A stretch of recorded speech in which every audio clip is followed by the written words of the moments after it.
Now at 5, businesses prepare to host watch parties tomorrow for the Chiefs' first postseason game of the year. Plus, the Joplin Public Library is helping teens prepare for adulthood. And as temperatures drop in Washington, festivities for the presidential inauguration move indoors. I'm Nicole Skanga on Capitol Hill with details of the upcoming celebration inside the Congressional Rotunda. The 4 states' most watched news starts now. In just 3 days, President-elect Trump will be sworn into office, and last-minute preparations are underway for Inauguration Day. This is KOAM News at 5. I'm Anthony Saviello. Even the best-laid inauguration plans are subject to change. Nicole Skanga is in Washington with the decision to move the ceremony indoors. The stage had been set outside of the Capitol for the swearing-in of President-elect Donald Trump, but the chairs will be moved indoors for a ceremony in the Capitol Rotunda Monday. Trump announced the change of plans on social media, citing the frigid weather headed for Washington. He also noted the same thing happened to President Ronald Reagan. The office of President of the United States. Reagan's second swearing-in was held in the Rotunda on January 21st, 1985. Some ticket holders are disappointed. I definitely would have bared the cold, and we came prepared. We packed thermals and we packed our warmest jackets. Security is beefed up around Washington. Friday, U.S. airmen rehearsed a street cordon at Joint Base Andrews, though the presidential parade has been moved indoors to the Capital One Arena. The U.S. Secret Service says it's adapting its security plans for the changes, and President-elect Trump says he intends to join his supporters at the arena following his swearing in. My eternal thanks to you, the American people. President Biden has already said his farewell, and the White House says it has been working closely with the incoming administration. He made a commitment that he wanted to see a peaceful transfer of power. It is not known if President Biden will observe the tradition Reagan started and leave his successor a letter. This will mark the first time that a president who has received a letter from an outgoing president may well be writing a letter to the same person who's the incoming president. This is President-elect Trump's last full day at Mar-a-Lago before he heads to D.C. Nicole Skanga, CBS News, Washington. Well, let's check in with Chief Meteorologist Doug Hetty for a first look at weather. Well, not a bad Friday for us today. Temperature is pretty good, very windy outside. We've had gusts near 40 miles per hour at times, and we're still sitting into lower 50s, but big changes moving in. Later on tonight, we have another Arctic front that is going to be heading toward us. We are going to have some hit and miss showers, especially our southern counties the next few hours, and then a slow drop through the 40s. The cold air kind of lags behind, but it gets in here late tonight. So it's been very windy. These are sustained winds, but our gusts have been nearly 40 miles per hour. Look how they switch out of the north tonight into tomorrow. So much colder temperatures, and we have a northerly wind kicking in 20 to about 25 miles per hour on Saturday afternoon. And even on Sunday, it's going to be breezy across the region. So that means our wind chill factors are going to drop. So the way it's going to feel by morning into the mid-teens, and it kind of sticks there all day long. And then our wind chill factor drops near 0 by the time we get into tomorrow night. All right, you can see some light showers kind of skirting through. Most of these really along and south of I-44. And these are going to push off toward the north and to the east as we go through the next few hours. Of course, we're going to look at that Arctic air and what that means for you here in just a bit. All right, Doug, see you soon. Well, with the Chiefs home game just around the corner, local bars are gearing up for some exciting watch parties. We caught up with Rumors Cocktail Lounge in Joplin and Shirley's Tavern in Cartersville, where both spots are ready to bring the share of their love of the team with the community. They tell us it's a fun, family-friendly tradition they host every year to help boost the hometown spirit during football season. The biggest majority of our people that come, they're here an hour, half hour, or hour beforehand. We'll rearrange the bar. We'll set up for tables for food, and we usually have 2 or 3 tables just of food because everybody's bringing so many good dishes and whatnot. While drinks are still available for purchase, watch partiers are encouraged to bring their own dishes to create their own buffet. The Joplin Public Library is starting a series of programs to help kids with their transition to adulthood. Kids from grades 6 through 12 are invited to attend the program. The very first meeting of the series kicks off next week on January 28th and will focus on mental health. The library is partnering with the Children's Center of Southwest Missouri, and they'll be bringing a therapist to cover topics like coping skills, support groups, and more. There are, so many questions and things you're figuring out when you're getting ready to graduate high school and start college, and you can find lots of answers.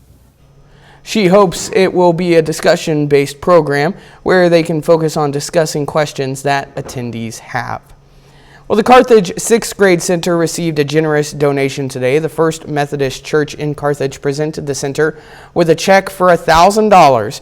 The center says they already have plans for how they will use the money. The church says the occasion underscores its long-standing partnership with the center. Because we believe that our role as a Methodist church has been here for over 130 years. Our role is to do what we can to love our neighbors for the transformation of the world so we can all live in a kinder, more beautiful place. The church has supported the center's pursuit of education in many ways, including tutoring, activities, snacks, and financial support. Well, still ahead, technology. The shopping experience is about to be a little more high-tech. I'm Jared Gill with what's new at the National Retail Federation's Big Show in 2025. And next in Health Watch, a young girl is being declared a hero after undergoing 8 different surgeries. We'll talk about what this brave young lady went through coming up. Health Watch, a 4-year-old girl is being called a little hero. Born with a hole in her heart, she had 8 surgeries before she turned 2 years old. Barrett Leone has more on her journey. Whether it's a game of tic-tac-toe with mom, or playing in the kitchen with dad, 4-year-old Evelyn Otto's personality shines. I love it. I wouldn't change that little attitude for anything.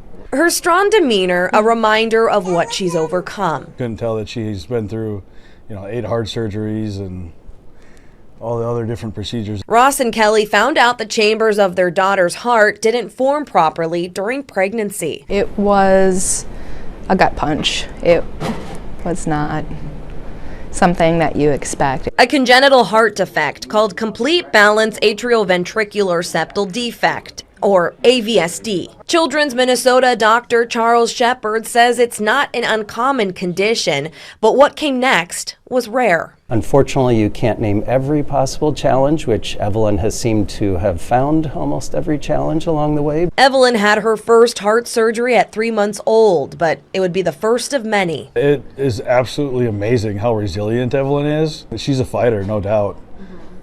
Definitely a fighter. From an artificial heart valve to a pacemaker, infections, and cardiac arrest, she would undergo 8 surgeries before her 2nd birthday. She is one tough kid. While Evelyn's journey isn't over, there are limitations, but there's also great expectations that she's going to have a very full and wonderful life. It is a full circle moment. I'm just thankful that we're here where we are now. I couldn't imagine life without her. She's our little hero. To see her running circles at the very same place she fought to stay alive. Barrett Leone, CBS News, Minneapolis.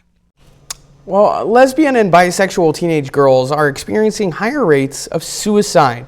A study by New York University found the number of high school girls identifying as lesbian, gay, bi, or questioning doubled from 2015 to 2021. During the same period, suicidal thoughts for teen girls all rose from 23% to 29%. However, suicide rates among LGBTQ teen girls were more than double that of heterosexual teen girls. Societal pressures contribute to higher suicide rates among LGBTQ teens. That's a look at today's health news. A little later, progress is being made on wildfires in California. We'll see how much longer residents will have to wait to get back home. Plus, we are going to be turning much colder as we head into the weekend. We're going to look at that coming up. Well, of course, not a bad Friday for us today. Very windy winds gusting 30 to 40 miles per hour, and we do have some showers out there for us right now, which you can see on our Indigo Sky Casino and Resort. Parking lot is wet, so we do have scattered showers that we are going to see as we go through the evening hours, but mainly in our southern counties. So showers and then a slow drop through the 40s. Most of the colder air, it's going to hang out until late tonight, and then it's going to start to push in, and then it's going to get colder as we go through the weekend. So you can see the Arctic air, it's still kind of up towards Sioux City, back toward Rapid City. So it still has a ways until it gets in here. We're going to see an initial cold front and then a secondary one that's going to bring in that Arctic air later on tonight. Very windy. Here's that first cold front. You can see the wind shift line. In our northwestern counties, the winds are really going to pick up out of the north, 20 to 30 through the daytime hours tomorrow, and really still kind of breezy on Sunday. They come down a little bit, but still it's going to be fairly windy, meaning wind chill factors drop. So by morning, it's going to feel like mid-teens. Don't really go anywhere tomorrow, upper teens to near 20, and then wind chill factor, or feels like temperature, near 0 by the time we get into Sunday morning. All right, here are those showers, mainly along and south of I-44. Fairly light, but a little bit of rain. So you can see some southern parts, Cherokee County, Newton County, a little bit heavier, Lawrence and Berry County, McDonald County, and Benton County. All of these are lifting off toward the north and to the east. So we have this weak wave, and there's the leading edge of that Arctic air, which is going to be rolling in later on tonight. So let's go through time. For us tonight, hit and miss showers, passing through, temperatures drop, upper 20s by morning. Cloudy skies through the morning. During the afternoon, these are very light little snow showers, kind of just whipping around in the wind, but we are going to have some light snow showers out there. These will pass through late afternoon into the evening hours and then work out of here. If there were any accumulations, and if, that's a big word there, they would be very minor. Not a big deal. Down into the teens Sunday morning. Once we get into Sunday afternoon, again, we really don't go anywhere. High temps into lower 20s. So 32 tomorrow, some snow showers, very minor accumulations, cold on Sunday, but at least we get a little bit of sunshine. Let's go into Monday. Cold air sticks around, and again on Monday, we could get some light little snow showers in here. Temperatures setting into lower 20s. Finally, by Tuesday, we start to warm back up a little bit. We go into lower 30s. On Wednesday, we get up near 40 degrees. So we're going to have a cold stretch for about 3 or 4 days, and then we'll start to see those improvements. 32 on Saturday. Let's go 25 on Sunday, down to 12. 27 on Monday, a few snow showers. 33 Tuesday. We do go back into the 40s the middle of next week, and really warming up by next weekend. But yeah, it's going to be cold and windy this weekend. Well, that warmer air has got me. I'll brace the cold if it warms up a little bit. I'm going to stay inside and watch football. There you go. Yep. That's a good plan. Thanks, Doug. Yep. More than 170,000 people are still under evacuation notices as firefighters battle the deadly Los Angeles blazes. Fire teams are making progress, but evacuees anxious to return to devastated neighborhoods will have to wait at least another week as hazardous material is removed.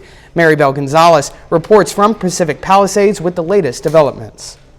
As crews work around the clock to get a handle on the deadly Los Angeles County wildfires, there is hope teams will make gains this weekend, but the reprieve may not last long. With those Santa Ana winds, it's going to be very, very dry out there, so there's going to be probably a return of more critical fire weather conditions to the area. So we have a little respite for the next couple of days through the weekend, but then the Santa Anas do come back beginning of next week. For some, a return home is likely months away. Contaminated water and landslides are still big risks. While some residents understand the delay, others are growing frustrated. I think they should let people go back and get everything start rolling. Quite honestly, I think it's a bad idea for any of the people that are coming up just for nostalgic purposes. Unfortunately, I hate to say that. City and county leaders are trying to assure the public they're actively working to reopen impacted neighborhoods. Every foot that we can give back, as soon as we can give back, we are giving back. We're not holding areas until we get a larger area that we can repopulate. Every day we're having those conversations, and every day, anything I can give back as a unified command, we're giving back once it's safe. I promise you that as your chief that the LAFD will stand with you as you continue to clean up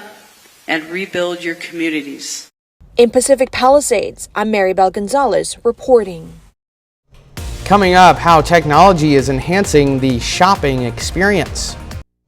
Topping today's Consumer Watch, it's a look at what could be the future of in-store shopping, from an AI concierge to help you navigate the mall to new ways to speed up checkout. CBS's Jared Hill stopped by the nation's Retail Federation's annual show in New York and has a look at what could be coming to a store near you.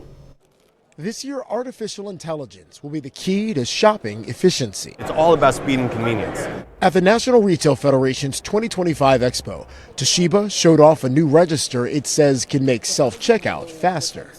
So basically it's calibrated by the weight. The scanner, best for just a handful of items, uses cameras and a scale to check everything at once. No barcodes needed. What happens though if, let's say, I kind of just plop stuff down? That's a great question. Okay, let's see what happens. So it's prompting you to rearrange your items, right? We want to make sure that capability is in there too, so that nobody can hide items, even if it's a mistake. Then some peppermint, two peppermint. Rather have someone else do the shopping? ProGlove is rolling out a new set of lightweight scanner gloves, helping in-store pickers work faster and safer. Those pickers need tools to streamline that flow, help them in the decisions, help them move in that world without disrupting the shopper. The gloves, in use in grocery stores across the United Kingdom, are now coming to Texas-based chain HEB, also from across the pond. I'm Kai, a friendly AI assistant. French company Levitra is hoping their virtual concierge will soon help guide Americans through stores, malls, even the airport. What questions can I ask you? You can ask me about exhibit information, specific store or booth locations. Being able to talk with someone, even if it's an avatar, it's really helpful. Improving the retail experience. Where can I get something to eat? One interaction at a time. It's located at the back of the River Pavilion. Jared Hill. They have a variety of options available for purchase. CBS News, New York. Well, Capital One says a technical issue is affecting some customers' ability to access money online. According to the company, the problem is a third-party vendor Capital One uses.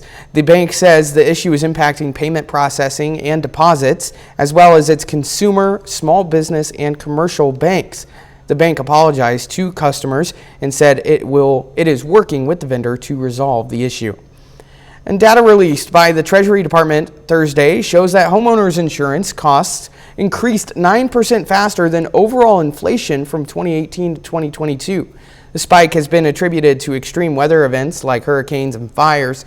According to the report, the 20% of homes in zip codes judged to be at greatest risk for extreme weather paid an average of more than $2,300 a year in premiums. The report also found homeowners living in high-risk areas are 80% more likely to have their policies canceled by insurance companies. Final check of the forecast next.